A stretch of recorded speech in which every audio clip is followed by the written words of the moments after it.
I am Vinnie Tortorich, folks. Your good intentions have been stolen, but don't worry. I'm here to help you get them back. You may be soft and succulent at the beginning of this process, but hang in there. Before long, you will be lean and mean, guaranteed, just like the woman on the other mic. I'm talking about the beautiful. It's Gina Grad. Yeah.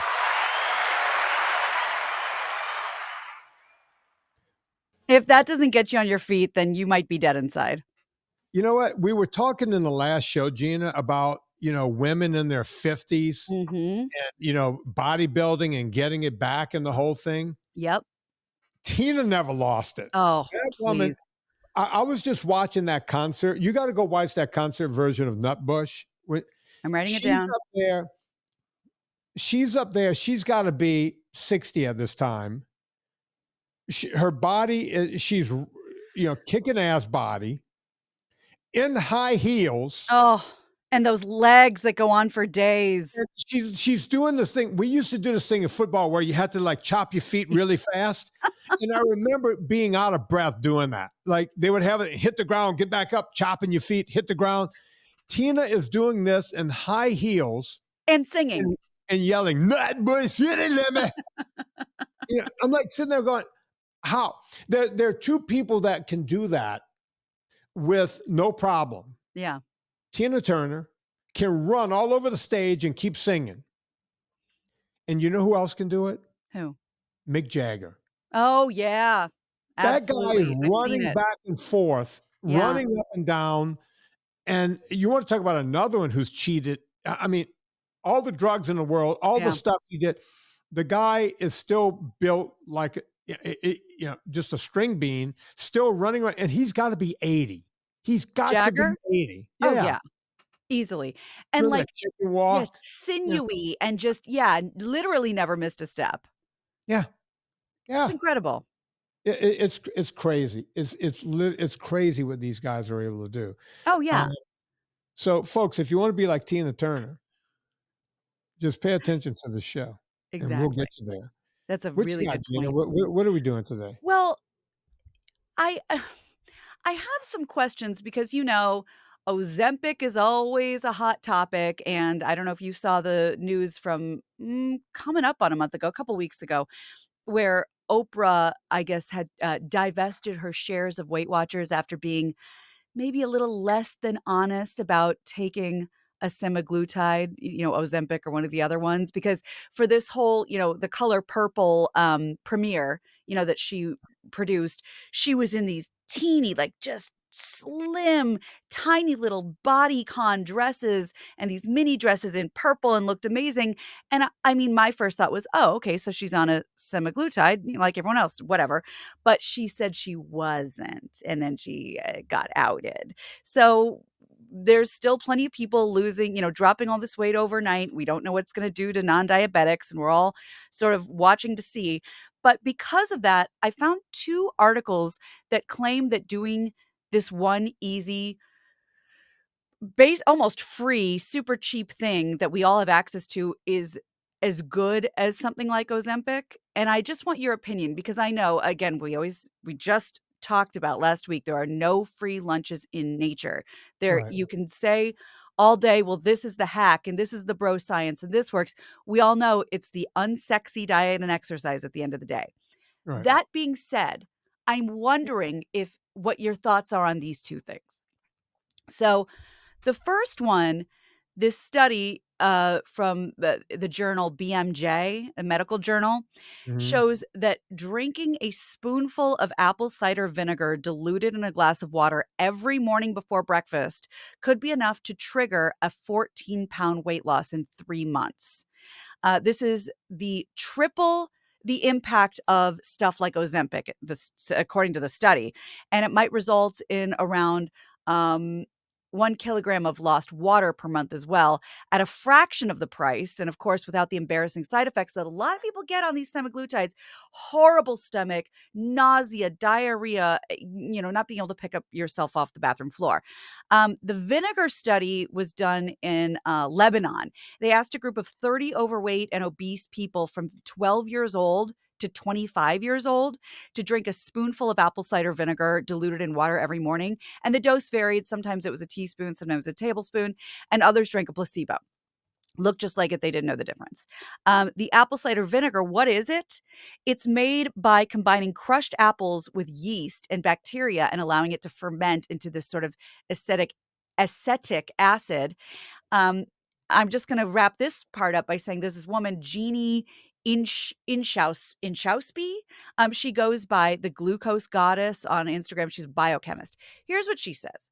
She says the acetic acid in vinegar works by temporarily inactivating alpha amylase. That's a digestive enzyme in saliva that breaks down any sugar or starch that we eat into glucose molecules. This ensures glucose is released into the bloodstream more slowly, preventing the blood sugar spikes that are bad for your health. Vinegar has a second benefit too, apparently. When acetic acid gets into the bloodstream, it penetrates the muscles, encouraging them to soak up glucose molecules and store them away. So I'm sure I can't imagine you haven't been asked 100 times about apple cider vinegar. I'm wondering what your thoughts are. I've been in the weight loss space for 40 plus years. Yeah.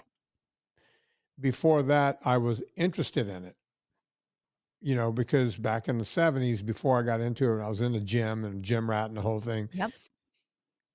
One of the things that have come and gone more than anything else, more than cabbage soup diets, more than Cambridge diets, The more than cayenne pepper and lemon. cayenne pepper, lemon, taking tree sap, or what is it? The maple syrup.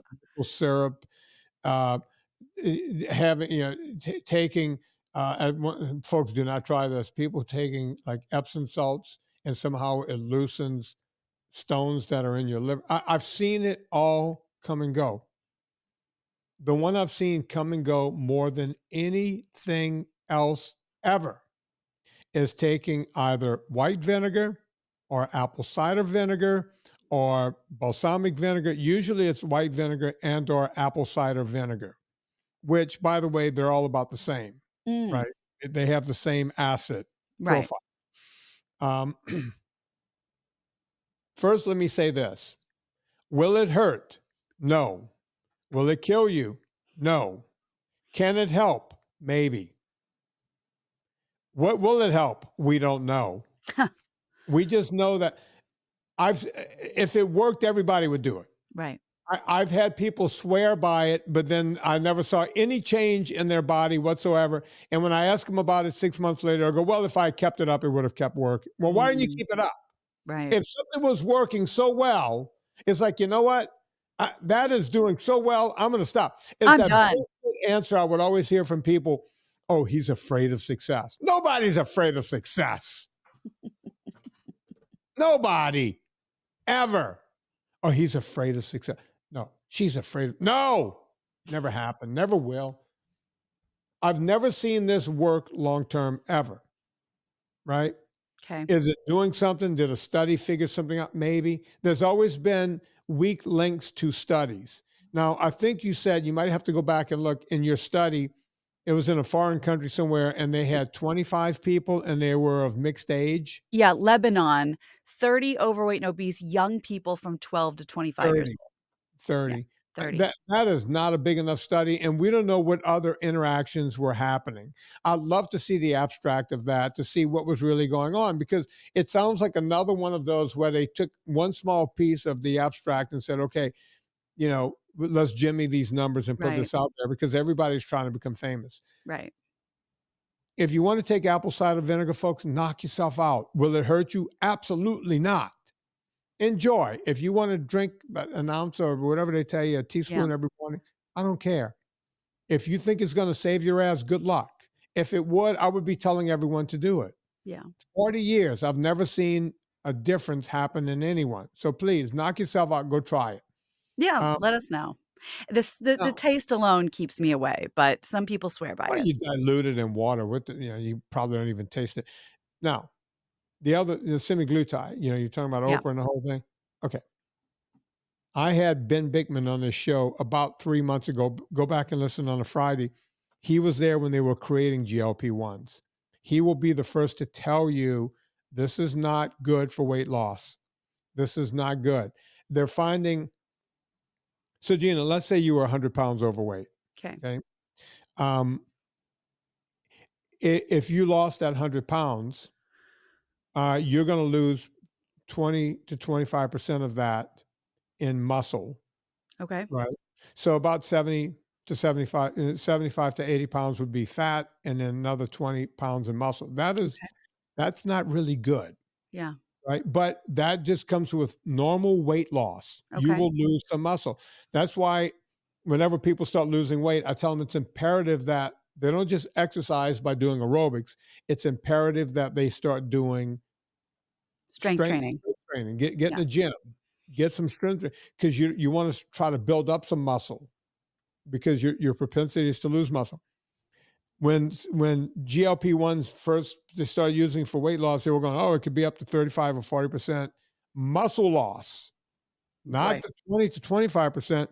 And now some studies are showing 50 and 60% muscle over because look, the only thing a semaglutide is doing is slowing down food from your stomach to your liver. It's slowing down the process. And the more you take, the bigger, the slower it goes. Right. That's why people will tell you, oh, if you take Wegovy, which is the strongest version of a Yeah. GLP-1, they'll say, oh my God, you start belching and it smells like roadkill. It's because you Oh. now have decayed food Oh. in your stomach that's not passing through. Does any of this sound healthy? And this is not me saying this. This is esteemed Dr. Bikman from Brigham Young University, who was there at the beginning. He goes, people should not be taking this for weight loss. This is not a good habit. And as I've always said about Oprah, and as you know, Oprah and I have a history. We know each other. Been on her show twice. That's right. Oprah, I've said this and I'll say it in her presence. She's one of the most brilliant human beings on the planet. She's the only woman, she's the only human I know that have made millions of dollars gaining weight and millions of dollars losing weight and then millions of dollars gaining weight again. Whichever way Oprah's weight is going, she's making money. Right. She's an amazing human being. She really is. She can make money on the way up and go, hey, I love bread. I'm sorry. Yeah. I'm me. I'm fat. That's just who I am. Love me. And the whole nation goes, Oprah, we love you. And then she starts going, I want to feel strong and I want to feel good about myself and I'm going to lose weight. Hey, nation, love me while I'm doing this. She does it both ways. She's an amazing woman. I don't know any other human being who could do what Oprah's done Yeah. with Good point. making money, gaining and losing weight. Period. It's a very good point.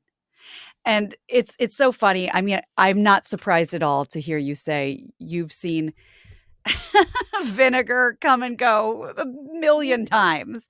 Yeah. Um, not surprised at all. And I like, you said it won't hurt you. Give it a try. But if it worked so well, it wouldn't have come and gone and come and gone. They wouldn't still keep trying to push it. Now, another little one of these little hack is coming. And of course, this headline is such an attention grabber that, you can't ignore it.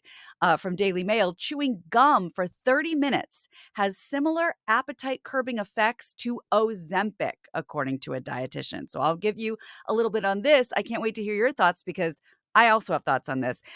Top dietitian Abby Sharp suggests that chewing gum may stimulate the release of appetite suppressing hormones similar to the weight loss drug Ozempic. While small studies show promising results, the difference in perceived hunger between gum chewers and non gum chewers is about 20%, indicating that gum won't fill you up, but it could curb. Um, Incorporating gum into a weight loss journey might help maintain a modest calorie deficit and curb cravings. While gum chewing before meals has shown to reduce calorie intake slightly, it's not as effective as weight loss drugs like Ozempic, which can lead to significant calorie consumption, but it does curb. And before you weigh in on this, I have to say that's so funny because one of the big reasons I don't chew gum is because chewing gum always makes me hungry.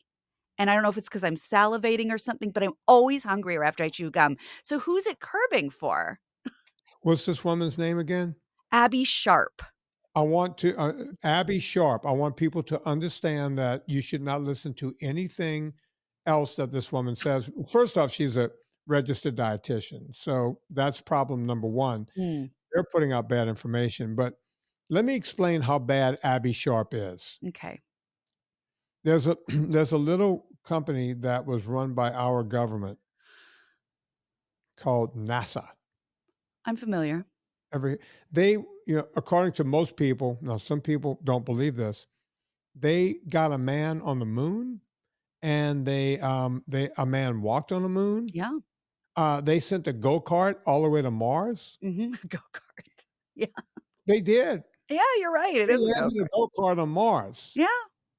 You know, you would think they would send something else. It's like, hey, Mars, we're America, and we could send anything up there. We could send you Madonna. Yeah. Back in the day, we could send you Michael Jackson. Yeah.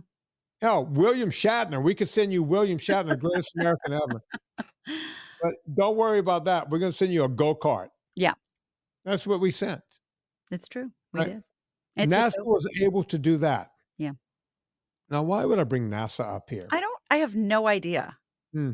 Yeah. Sometimes I start in one direction and I boom. can't wait to hear where this is going. When NASA first started, we sent dogs up there first. We sent the monkey. Lika, the Russian dog, yeah.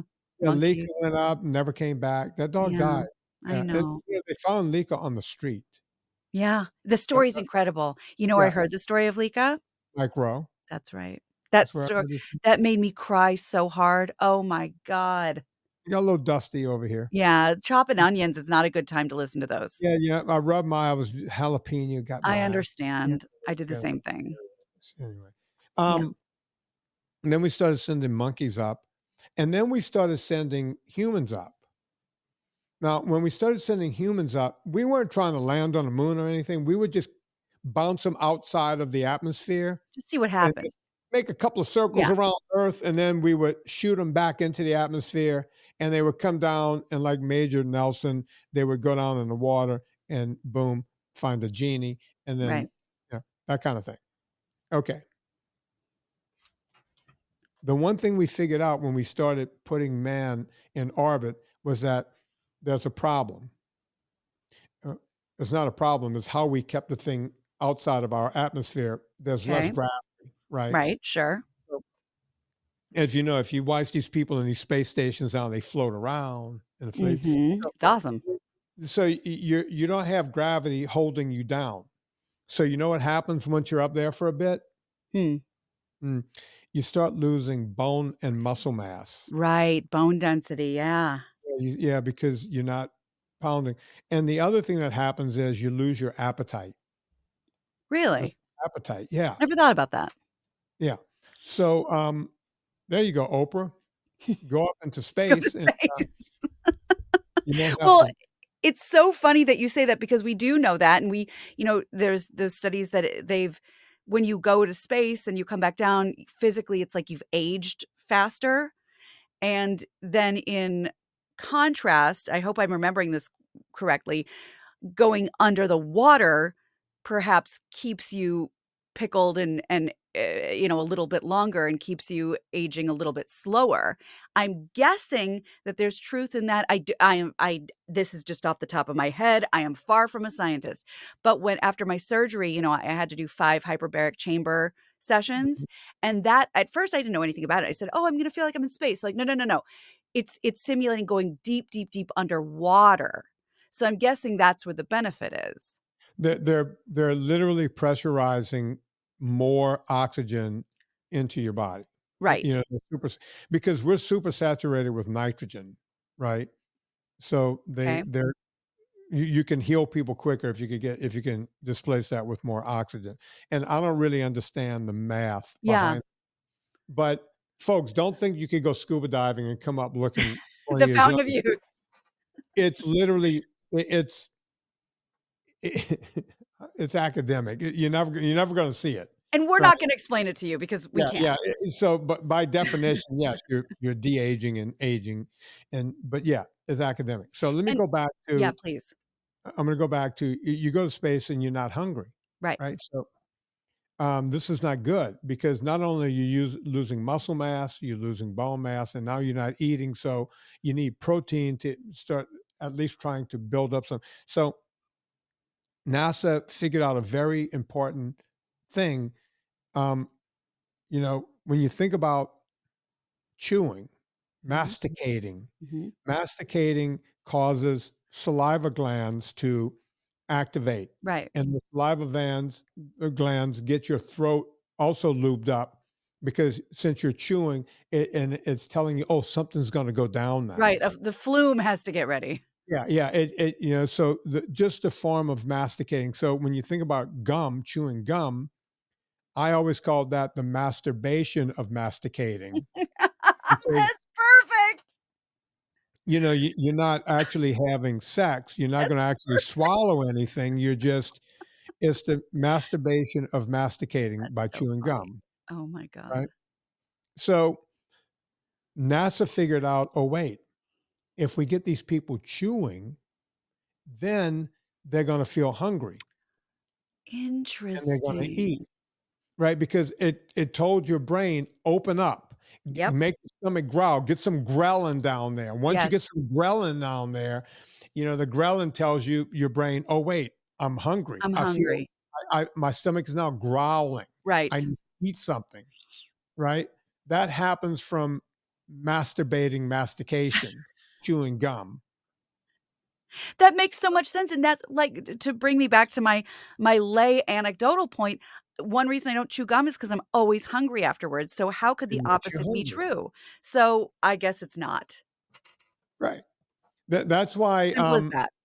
folks, that's why, chewing gum makes you wanna eat. People who smoked didn't get that same sensation, right? Don't smoke, by the way, that's not healthy. It's not what he's saying. It'll make you thin, but you'll die of lung cancer and Right, emphysema or something else, and, who knows what's heart disease, whatever. right, Smoking is very unhealthy, but you see, smoking is not the same as chewing right. because you just put it in your mouth, you're sucking in the smoke, and You're you're getting the bypassing, whole yeah. thing from right. That's the And problem. God help you if you dip, because that's the worst of both worlds in this case. Yeah.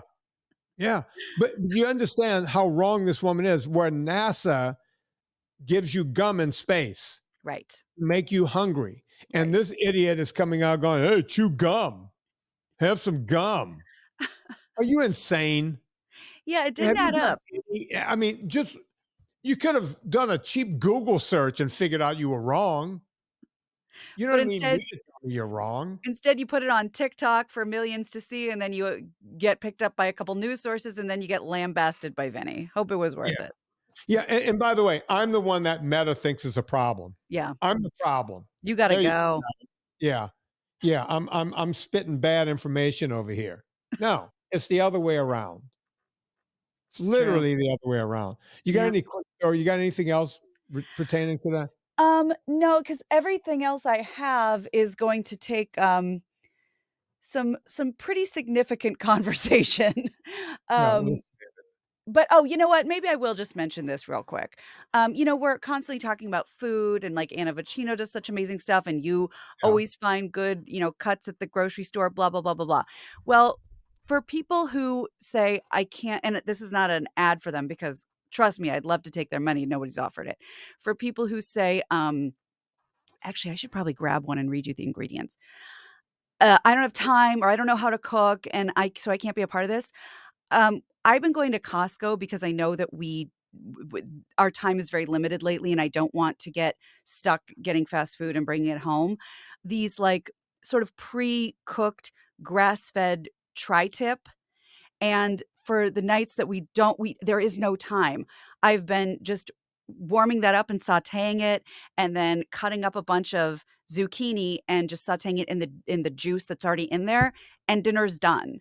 So if you find something prepackaged that doesn't have 1,000 ingredients underneath, in a pinch, I would say it's always gonna be a better choice than, Jack in the Box. is this food already like it's hot when you bring it home or No, you no, it's like packed. It'll take me 10 seconds to get it but if you it's want me cooked? to. Yeah, go grab it. Hold I'm on. interested in seeing what Gina has here because this could be a good kind of public service announcement for the rest of you guys. you know, if this, I'll give it my yes or no here. It's I didn't know they did this. I knew that people would go there and get roasted chickens and stuff like that already roasted. But let's All right. see, she's coming back. This is Um, and I don't again, I don't know anything specifically about the company, but this is sous vide sliced grass-fed beef sirloin, and there's a tri-tip one, and it's just it comes sort of vacuum sealed, and it's, okay, let me find the ingredients. Ingredients: beef sirloin, steak seasoning. okay. So Um, and seasoning is black pepper, green peppercorn, pink peppercorn, and white pepper, dehydrated garlic, sea salt, and olive oil. Sounds good to me. Yeah, so in a pinch, because I like to cook and we like to do ribeyes, and now that I'm a beef eater, but there isn't time for that, and I've got to think ahead. We can't be caught at the last minute going, "Well, I mean, Taco Bell's right there."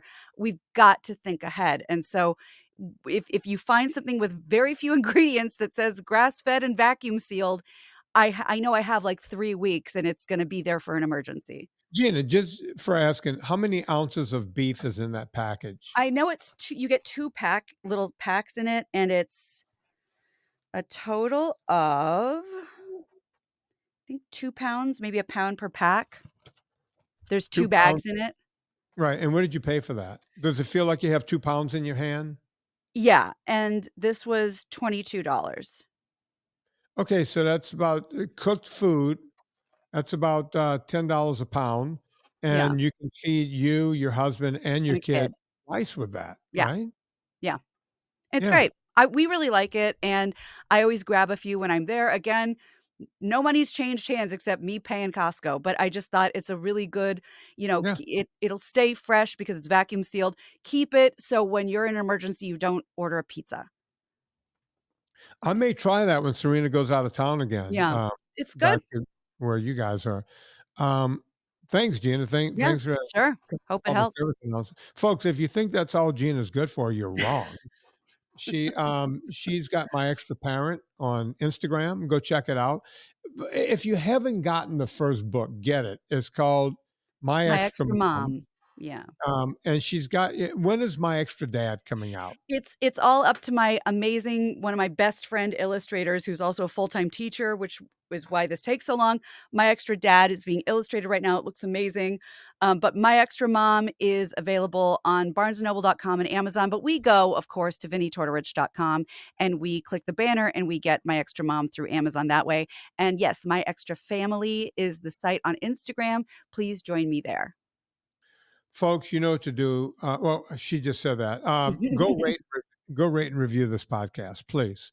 Unless you're a hater and you hate listening, Yeah, you guys just sit on your hands, sit don't do tight. anything.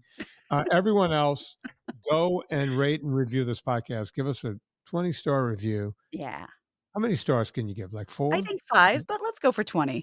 Yeah, give us 20 and, write a little something. "Hey, Vinny is so cool, like, he's the Yeah. coolest guy ever, Yep. and Gina's kinda hot, and she's Yeah. got a great voice, and I love listening to her," Sure. that kind of thing. Just write it out, just put it in the review. Now I'm gonna get, like, 30 reviews. Vinny is kinda cool, and Gina's kinda hot. Fine, great, no problem.